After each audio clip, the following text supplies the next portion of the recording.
Hi, I'm Madison Mary and welcome back to my channel. If this is your first time here, please don't hesitate to click that subscribe button down below.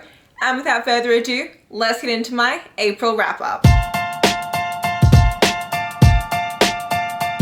So I read 11 books in April and I also had one DNF. It was my first DNF of the year and it is not included in any of the following statistics. I read 6 physical books and then I read 5 ebooks. 9 of them were adult and 2 of them were YA.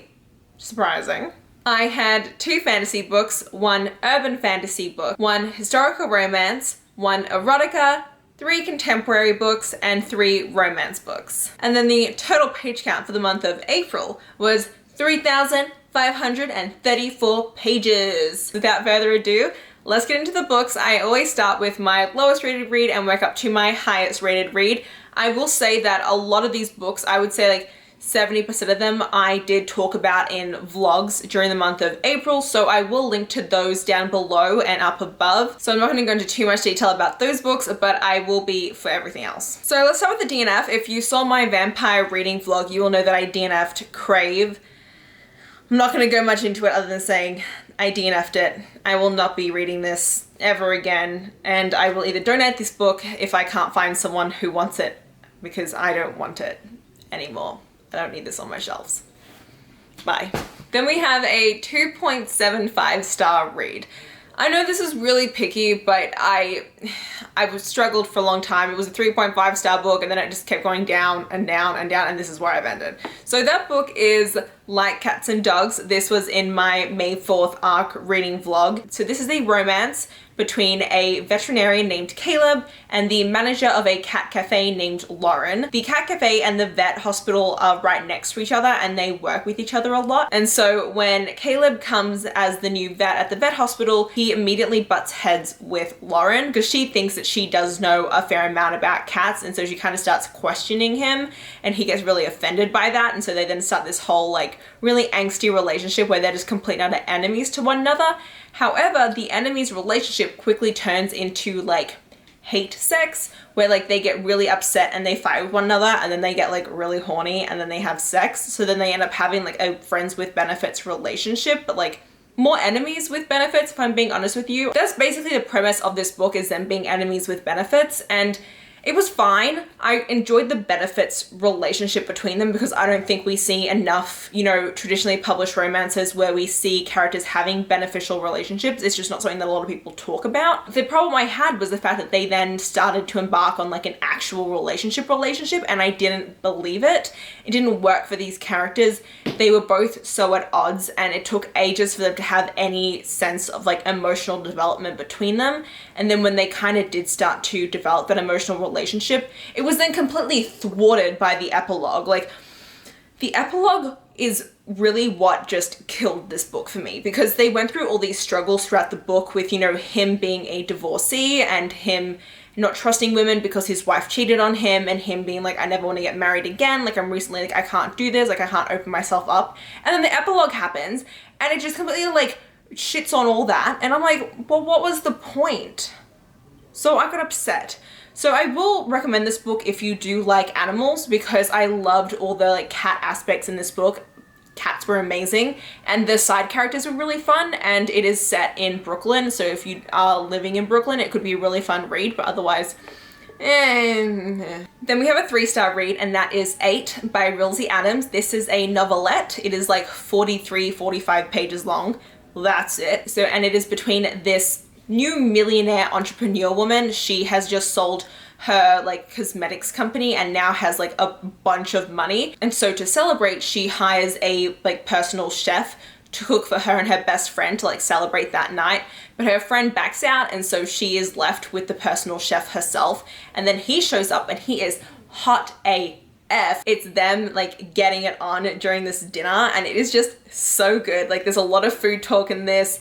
They're very like, oh, the sexual tension brewing between the two of them is like amazing, and I was quite shocked. Like this is 45 pages, but it doesn't like immediately just jump into like the erotica. Like it actually kind of takes like a little bit before they start, you know, getting right into it, but it is hot and it is steamy and it was just a fun ride. So it was a solid 3 out of 5 stars. It's a novelette, like you can't really rate it too higher than that. Then my 3.5 star read is Queen of Hearts by Kimmery Martin. This was the first book that I actually read in the month of April, and it was really interesting because it's not my typical kind of genre. It is kind of like a contemporary women's fiction book with like a hint of mystery in it. I say that because we are following these two best friends, Zadie and Emma. So Zadie is a pediatric cardiologist and Emma is a trauma surgeon. They have been best friends since they were in medical school.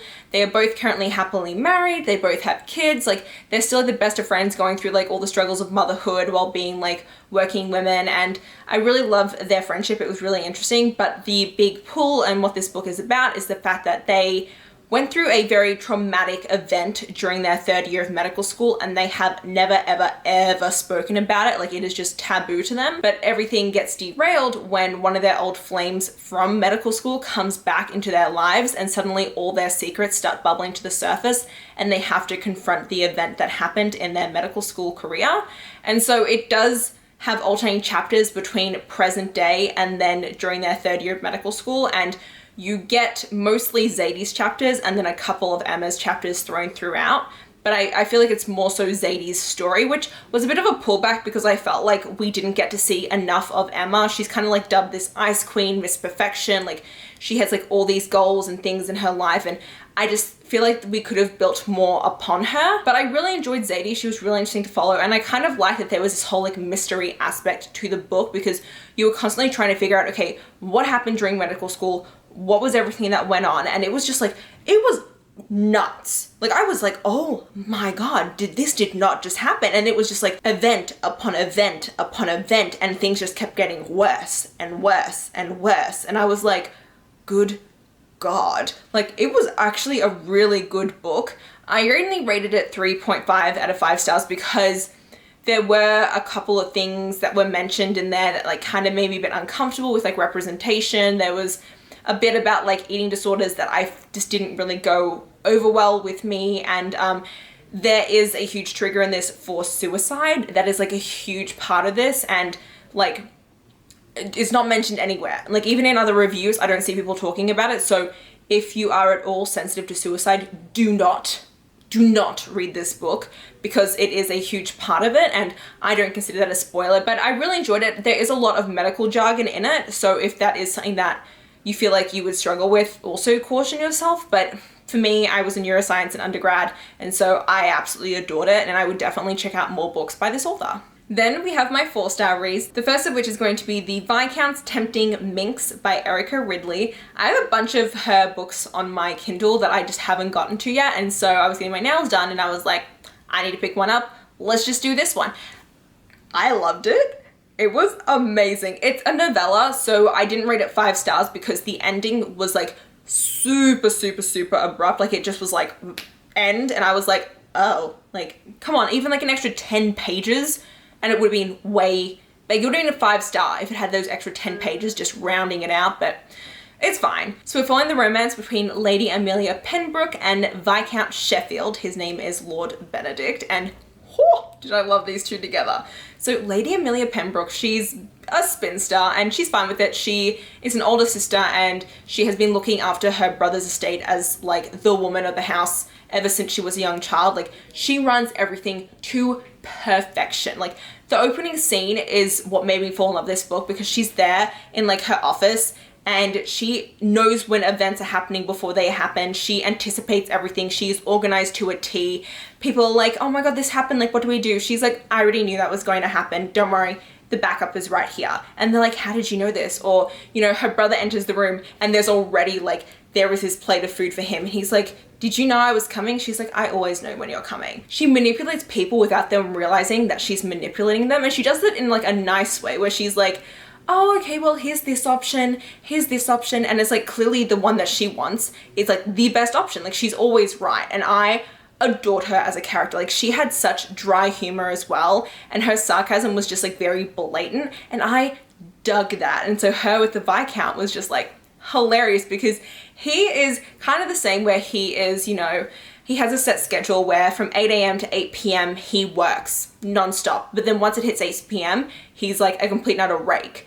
And so this book is about the fact that he hosts an annual Christmas ball every year, and it's supposed to be the 75th one, but lightning struck his ballroom, so he can't actually host it this year. And Amelia's like, okay, we need to have the 75th annual Christmas ball because I need to find a husband this year, and all my husband prospects have to be invited to the ball so I can meet them all. So I'm gonna help you find a new venue, and I'm gonna help create the ball for you this year because it needs to happen. And at first he's like, no, why would I let you do that? But of course she manages to convince him, and it is just hilarious. I loved it. I would read a full-length novel about these people, like easily. Then the next 3 4-star reads were all in my May 4th ARC vlog, and I talk about them all in detail there, but I'll give you like a little bit of snippets here just for anyone who hasn't seen it. So the first one is The Girl with Stars in Her Eyes by Zio Axelrod. This was really amazing because it's not my normal read. It's pictures of romance, but I would say it's more contemporary than like the romance aspect. The romance is more of a subplot, and it's a second chance romance, which I really dug. So we're following Toni Bennett, and her mum was like this up and coming rising star when she was a child. And when her mum was about to get a big break, she just abandoned Toni and sent her to go live with her dad in the middle of nowhere, Pennsylvania. And he was like a little bit emotionally abusive. Her mum was also emotionally abusive, so she was kind of raised in that environment. But when she moved in with her dad, she met this other young boy who was a year older than her, and his name was Sebastian, and he also played the guitar like she did. And so they grew up, you know, playing the guitar together, having these dreams that like one day they would save up enough money and they would escape their small town and they would make it big in the world. When Seb turns 18, he just up and leaves out of nowhere. He takes half the money that they've been saving and just disappears from her life, and she is distraught. And then we flash forward to present day, where she is kind of making a name for herself in Philadelphia. She's really enjoying her life, and then she hears that there is an opening for auditions in this band called the Lilies. The Lilies is an up-and-coming all-female rock band, and so she ends up auditioning for them when they're looking for a temporary guitarist because their current lead guitarist has a lot of problems. Her name is Candy, and she's like sex, drugs, rock and roll like to the max, and they're like, you're bringing in bad publicity. We need you to step aside. And so Toni ends up taking Candy's spot, and when she joins the Lilies, she ends up finding out that Sebastian is actually kind of their manager in a sense. And so she's then thrown back into Sebastian while also trying to deal with the Lilies, and it's like this whole whirlwind going on. And it's more so about the rock and roll industry and being a woman in the rock and roll industry and all the sexism that they experience. Like, so much sexism goes down in this book, and also a lot of colorism and just racism because Toni is a black woman. And so there's a lot of conversations about that, and I actually really appreciated everything that kind of went on. It did feel very slice of life. I adored it. We do get Seb's POV and Toni's POV, but this entire book he is just groveling to win back her respect, and we love that in a hero. Like, this is such a great second chance romance because it's all about them rebuilding their trust between one another, and it was just, it was a great romance. But it's more so about like the rock and roll industry, so I really recommend this. Another 4-star read is Twisted by Anna Huang. This is a dark romance, so do be aware that there are quite a few triggers in this, such as for drowning, murder, gore, violence, there's degradation kink in here, there is dom sub relationships, there's a lot of things going on. But we are following Alexander Volkov and Ava Chen. They are like the epitome of grump and sunshine in a relationship, and it's also a best friend's little sister romance. There's a 4-year age gap between the two of them. So Ava is all sunshine and rainbows. She's like the person who sees the good in everyone. She's 22 years old. She's living her life. Her older brother is super protective of her and thinks that she's extremely naive and fragile. So she's constantly being monitored by him. But it's because when she was younger, her mum tried to drown her, and then when her mum kind of didn't manage to do that, her mum committed suicide, and then as a result, Ava ended up repressing all of her childhood memories, but she has night terrors about what happened to her, and like panic attacks when she gets near water. Like, she has immense aquaphobia, so you know, that's where the triggers come from. So she's fragile in that sense, but she really wants to show everyone that she is like an independent woman. And then when Ava's older brother goes on a mission trip for medical stuff, he ends up asking his best friend to look after Ava. And so that's where Alex Volker comes in. He is Ava's older brother's best friend. He is the CCO of this major real estate corporation that he actually founded. And when he was a kid, he saw his parents and his baby sister get murdered. And so ever since then, he has vowed revenge upon the person who ordered that hit. And that's what his entire life has been leading up to.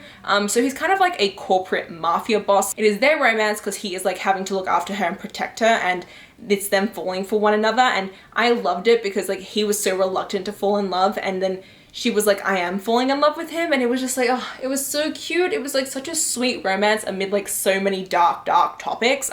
It was only a 4 out of 5 because I mentioned earlier there's a degradation kink in this, and so that means that like when they have sex, he calls her names, and I'm not comfortable with that. It really, it's not my cup of tea. So when that happens, you know, that makes it a 4 out of 5 stars. But wow, the mystery in this with like him figuring out like who the hitman is and her like locating like her repressed memories. Oh, so many twists and turns.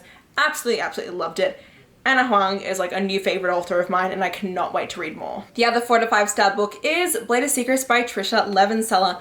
I adore Tricia Levenseller. She's one of my favorite authors. She's an author by author for me. However, this is my least favorite of her 5 books so far. We have taken a complete, you know, 180 in this book where we are following Ziva. Ziva has immense social anxiety. She has panic disorders. She can't make eye contact with people. She doesn't like talking to people. If she does talk to people, she will then spend all her time afterwards like recounting the conversation, like trying to figure out if what she said was okay, if what she said was dumb. But she is a weaponsmith. She creates blades, and she's actually magical in the fact that she can imbue weapons with magic. She's the only person of her kind. She inherited this magic from her mother, and so she's very renowned. However, she has a younger sister, and her younger sister is the one who kind of mans the shop. She's the one who, you know, takes all the orders. She interacts with all the customers. She's like the face of the business, while Ziva's like in the forge doing everything. They have a really sweet relationship, and it's interesting because, you know, Ziva is the older sister. She is the breadwinner for them, but it's actually Tamra who looks after Ziva and makes sure that Ziva is always comfortable, because she does try and get Ziva to go out and do social things, but she also understands Ziva's social anxiety and like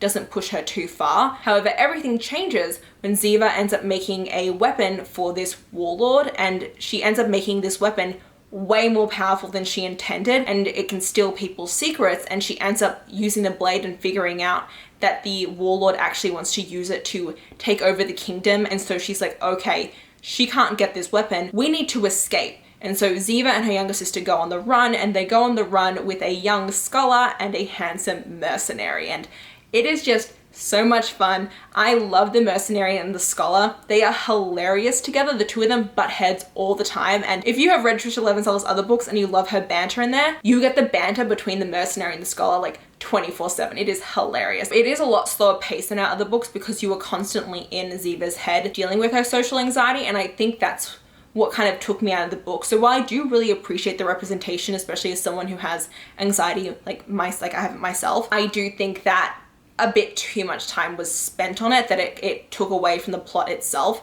There's a really sweet slow burn romance between Ziva and the handsome mercenary. I really loved it. Slowest burn out of all of her books, but it was just really adorable and just like the cutest romance. I flew through it. Like Tricia Levenseller has some of the easiest writing, but 4 out of 5. And then the last 4-star read is King of Scars. This is the first book in the King of Scars duology, which follows Nikole and Zoya from the Grisha trilogy, and then Nina from the Six of Crows duology.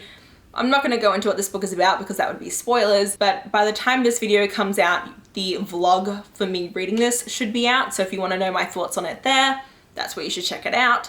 But 4 out of 5 stars. I really did enjoy it. Okay, and now we're gonna move into my 5-star reads. I have 3 of them, 2 of which were mentioned in vlogs, so I'm gonna start with them. The first one is The Secret Bridesmaid by Katie Birchall. It's pitched as a British rom-com, but I would more call it like chick lit because the romance in this is like a very minor subplot compared to everything else, but the comedy aspect is definitely high in it. We're following Sophie Breeze, and she is a secret bridesmaid. And what that means is brides or like their parents or things like that can hire her, and she will pretend to be a bridesmaid in like the bridal party. She will take on a persona of like the bride's like long lost cousin, the bride's co-worker, the bride's like friend from childhood so that no one knows who she really is. And she actually is a personal assistant and she helps make everything go smoothly. She's just there to do errands for the bride. She's there to make the bride's life like easy as possible. But what happens is that she is hired for the biggest society wedding of the year, and that is Lady Cordelia Swan's marriage. And Cordelia Swan is a daughter of the Marquise and the Marchioness of Mead. They're like royalty to an extent in British society, and so this is like a huge deal for her. The only problem is that Cordelia wants nothing at all to do with Sophie, and she's like, I don't want you, I don't need you, my mum hired you, like you need to leave, like I don't, like, no, I'm gonna make your life a living hell if you stay here. And so it's a lot of them fighting back and forth, and Sophie trying to be like, I am here to help you, like you need to let me in. And it's more so a story about their friendship and them opening up to one another. And I loved seeing their friendship blossom throughout this book. Like it was just so touching. And the romance in this is really cute. Like I said, it does take a backseat to everything else, but it is a really adorable romance between Sophie and Cordelia's older brother. I highly recommend it if you are at all interested in like chick lit or like women's fiction with like a slice of romance and comedy. Please check this out. And then the other one that I mentioned in the vlog was Law and Lust by Karla and Nikole. This is an urban paranormal romance and it is so good. So this is in a world where there are vampires, and the way that vampires work in this world is that there are different like bloodlines. So you have a purebred, and then you have the first generation, second generation, third generation, then like each subsequent generation of vampires, and it depends on like how strong your bloodline is as to how powerful you are. And in this world, vampires don't feed off of humans. If you feed off of a human, you actually kind of ruin your bloodline and it makes you weaker. And so we are following Nino and Haruka in this. Haruka is the heir to a clan in Japan, but after a couple of events happen, he abandoned his clan and decided to go live in England as an introvert vampire. There's a brand new purebred vampire who has just arrived in England, and this purebred vampire has been rejecting invitations, and so Haruka has to track down this vampire to be like, hey, why are you rejecting invitations? Like, it's our role in society, like we have to do this, what are you doing? And that's where he finds Nino. Nino is a purebred vampire from Milan, and Haruka kind of takes him under his wing, and the two of them kind of form this friendship that then turns into a romantic relationship, and I loved the two of them together. Nino is a cinnamon roll and a half, like such a sunshine cinnamon roll. Like I love him to pieces. He is just adorable to the max. Haruka is very stoic and serious, but then like as he falls for Nino, he kind of like becomes like very sexy and like sensual, and I'm like, I dug that. It's slow burn. It's very slow burn between the two of them, but then once like things pick up, it gets steamy AF. Like, oh my god, the scenes in this, oh my god. But it is a male-male relationship between Nino and Haruka. Most of the vampires in this world are like bisexual, pansexual, and yeah, I really did love it. And there is like an underlying plot where there have been vampires going missing. So highly recommend this. And then the last book I've talked to you about is Second First Impressions by Sally Thorne. I love this, 5 out of 5 stars. I love The Hating Game. I enjoyed 99% Mine, but I actually think this is my favorite out of all of them because I just connected to the characters on a whole other level. So this takes place in a luxury retirement village. We are following Ruthie, and she works at the retirement village. She has worked there for like years and years now. She has immense anxiety and OCD from a past traumatic event, and so she likes to live her life very safe. She likes to follow all the rules. She likes to have like a list of like, this is what she does every single day, this is how everything goes, and like she's happy with how her life is. Everything is upended when a property developer buys the retirement village, and it seems like, okay, they might actually all get kicked out. And then Ruthie ends up meeting this guy named Teddy, and Teddy, when he first meets her, thinks she is dressed up in costume for a Golden Girls costume party. And she is completely offended. She's like, you think I dress like an old lady? And she's like, this guy is just a dick. And then later on, she's at the retirement village, and the property developer shows up with his son, and the son is Teddy. And she's like, oh, good God, this is just getting worse and worse and worse. And the property developer says that they are doing an assessment of the retirement village, and that Teddy needs a place to stay because Teddy is like the mess of the family. And so he's leaving Teddy there to live for a while. And so Teddy is now living at the retirement village, and Ruthie is completely like pissed off at this because now he lives next door to her. But Teddy is trying to save up money because he wants to buy a share in a tattoo parlor that's like what his dream is to be a tattoo artist. And his dad really looks down upon this and is like, I'm not helping you do this. Like, you can try, but if you cannot manage to do this in like 6 months, then you have to come work for the company. And so he is living at the retirement village, and he ends up working as a personal assistant to these 2 old ladies, the Parloni sisters. Oh my god, the Parloni sisters are a riot and a half. They have had multiple male personal assistants over the years, and they all end up quitting, like always, very quickly, because the Parloni sisters give the assistants like the most random, dumb, and just like awful jobs in the entire world. So good, so many great conversations, and it is like a really, really sweet, slow burn romance because they become friends first and very reluctant friends. I just really loved how they leaned on one another, how they like grew as people together, and how they were like, oh, they were just so adorable and so cute, and I loved it so much. My only complaint was that the ending did feel a bit rushed. So that's like the only issue I have with it, was like, I wish the ending had been drawn out a little bit more. I felt like some of the ends were kind of tied up a little bit too quickly, but otherwise, fantastic book. Highly, highly recommend. And yeah, that's it for this month's monthly wrap up. If you did enjoy this video, please hit the like button down below. If you want to see more of me, please go to my channel. And until next time, thanks a bunch, everyone. Bye.